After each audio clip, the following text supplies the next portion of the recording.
সুন্দরবনে হরিণের সংখ্যা বাড়লেও বেশ বেপরোয়া চোরা শিকারীরা। সারা বছরই এ বনে হরিণ শিকার করে স্থানীয় চিহ্নিত কয়েকটি চোরা শিকারী চক্র। তবে ঈদকে সামনে রেখে বেপরোয়া হয়ে উঠেছে তারা। স্থানীয়রা বলছেন, অভিজাত ব্যক্তিদের হরিণের মাংস দিয়ে উৎসব উদযাপনের চাহিদা পূরণে ঈদের মতো উৎসব এলেই স্থানীয় চোরা শিকারীদের তৎপরতা বাড়ে সুন্দরবনে।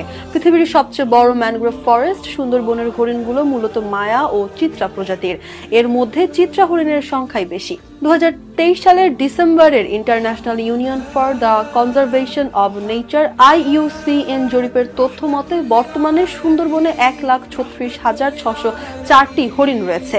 এর আগে 2004 সালের জরিপে হরিণের সংখ্যা ছিল 83,000। সুন্দরবন ও উপকূল সুরক্ষা ফাউন্ডেশনের সমন্বয়ক কুবাইদুল কবির সম্রাট বলেন, সুন্দরবনে বাঘের প্রধান খাবার হরিণ শিকার হচ্ছে হরহামেশাই। তবে উৎসবে সুন্দরবন সংলগ্ন এলাকায় এ বন্য প্রাণীর মাংসের চাহিদা বেড়ে যায়। ধনী ব্যক্তিরা হরিণের মাংস দিয়ে উৎসব পালন করেন।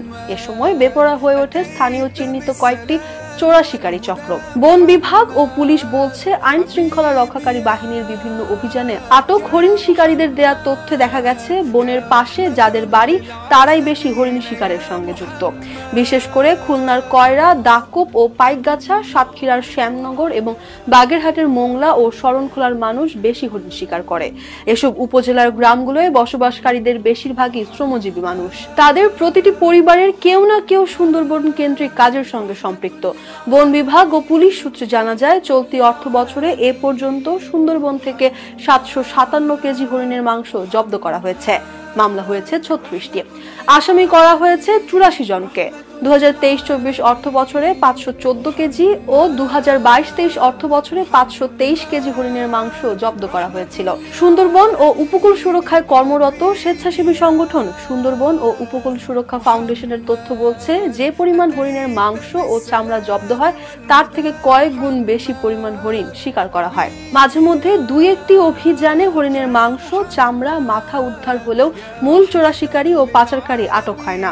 অধিকাংশ ক্ষেত্রে হরিণের মাংস বহনকারীরাই ধরা পড়ে, আর যারা আটক হয় তারা দুর্বল আইনের ফাঁক গলিয়ে কয়েকদিন পর জেল থেকে ফিরে একই কাজে লিপ্ত হয়। তবে সাম্প্রতিক বছরগুলোয় জলবায়ু পরিবর্তনের প্রভাবে বনজ সম্পদ আহরণ সহ নানা উপায়ে সুন্দরবনের উপর নির্ভরশীল মানুষের আয় কমেছে, যে কারণে বনজীবীদের কেউ কেউ জীবিকার তাগিদেও এসব কাজে লিপ্ত হচ্ছে।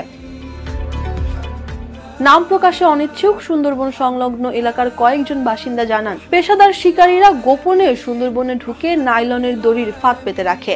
চলাচলের সময় হরিণ সেই ফাঁদে আটকে যায়। এসব শিকারী বনে প্রবেশের সময় ফাঁদ বহন করে না।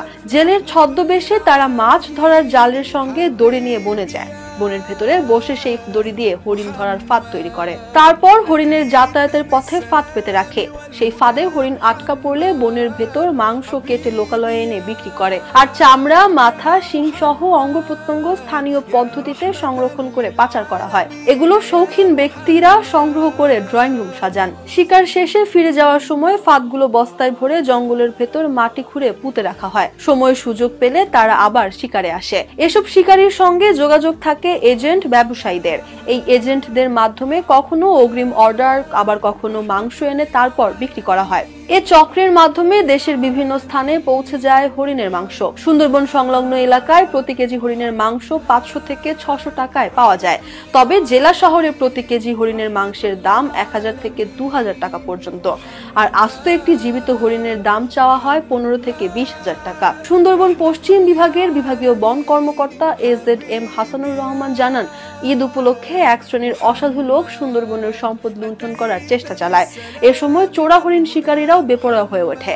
তবে তাদের দমনে কঠোর নিরাপত্তা ব্যবস্থা নেওয়া হয়েছে। সুন্দরবনের সব কর্মকর্তা ও বনরক্ষীকে ছুটি বাতিল করে কর্মস্থল ত্যাগে নিষেধাজ্ঞা এবং পর্যটন এলাকাগুলোয় ইকো ট্যুরিস্টদের নিরাপত্তা নিশ্চিত সহ সার্বক্ষণিক টহল জোরদার করতে নির্দেশ দেয়া